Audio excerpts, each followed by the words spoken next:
we're going to talk about one of the most important steps before designing a foundation in SAFE. And that's defining the design strips and assigning the right parameters to them. Now, you might be wondering, what exactly are design strips? Why do we even need them? Well, here's the thing. When you draw design strips, SAFE can calculate the required flexural reinforcement based on those strips, and that makes it so much easier to generate detailed drawings later on.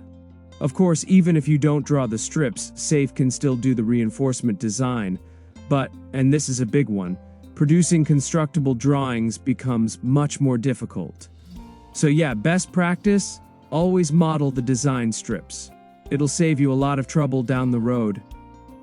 Now let's get into what design strips actually are.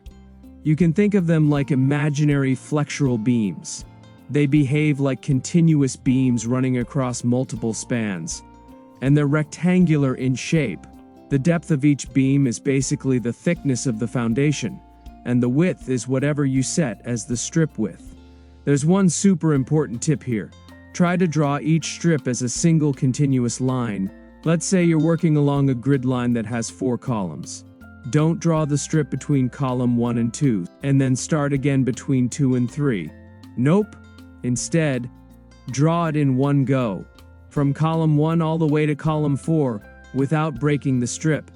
And also, don't forget to model strips in both the X and Y directions. And if your building has angled foundations or skewed grid lines, yeah, you'll need to draw strips along those directions too. So, in older versions of SAFE, before version 12, there was a bit of a limitation. You couldn't really design angled design strips. And that could be a problem, right?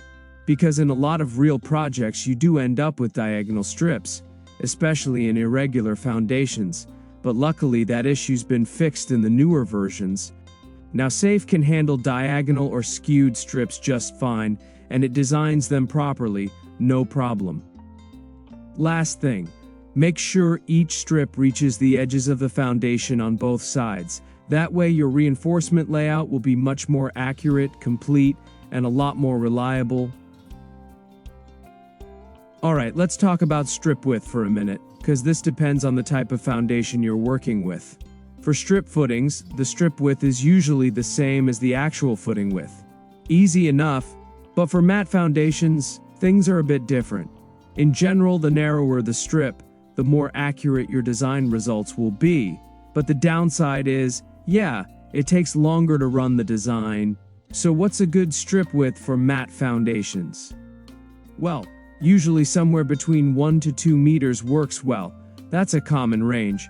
Some engineers even go further and use 1/4 of the column span as the strip width to get more precise results.